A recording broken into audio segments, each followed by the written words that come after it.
അത്ഭുതങ്ങൾ തീർന്നിട്ടില്ല, അടയാളങ്ങൾ തീർന്നിട്ടില്ല കാലത്തിൽ ഈ ലോകത്തിൽ.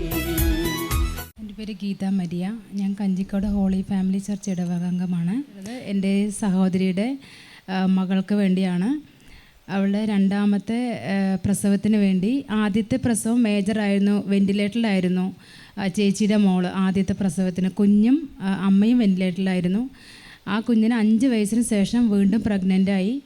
അപ്പോൾ അവൾക്ക് ഇനി പ്രസവിക്കാൻ പറ്റില്ല, അതായത് BP കൂടുതലാണ്, മേജറായിട്ടുള്ളൊരു ഓപ്പറേഷനായിരുന്നു നടന്നത്. കൊണ്ട് ഇനി ഒരിക്കലും പ്രഗ്നൻ്റ് ആവാൻ പാടില്ല എന്നായിരുന്നു പറഞ്ഞത്. അവൾ പ്രഗ്നൻ്റ് ആയപ്പോൾ എന്നെ വിളിച്ചു, അങ്ങനെയാണെന്ന്. അപ്പോൾ ഞാൻ പറഞ്ഞു ഒരിക്കലും അത് അബോർട്ട് ചെയ്യാനോ ഒന്നിനും ചെയ്യരുത്, നമുക്ക് പ്രാർത്ഥിക്കാമെന്ന് പറഞ്ഞു. പ്രഗ്നൻ്റായി 1, 2, 3 ഓരോ മാസങ്ങളിൽ അവൾക്ക് ഭയമായിരുന്നു. ഞാനിവിടെ ഒന്ന് പ്രാർത്ഥിക്കും, ഇവിടെ പ്രാർത്ഥനാ സഹായം അപേക്ഷിച്ചിരുന്നു.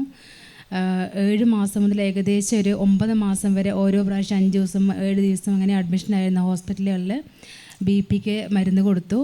യാതൊരു കുഴപ്പവും കൂടാതെ ഓപ്പറേഷനിലൂടെ കുഞ്ഞിനെടുത്ത് പൂർണ്ണ ആരോഗ്യവതിയായ കുഞ്ഞിനെ ഞങ്ങൾക്ക് തന്നു. ഇപ്പോൾ സുഖമായിരിക്കുന്നു.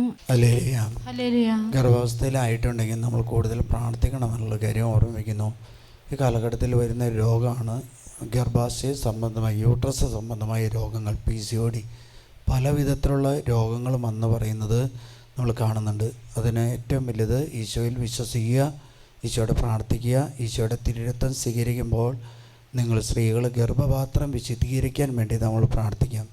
അതുപോലെ തന്നെ വചനങ്ങൾ ഉച്ചരിച്ച് നിങ്ങൾ പ്രാർത്ഥിക്കണം എന്നുള്ള കാര്യം ഓർമ്മിക്കുന്നു.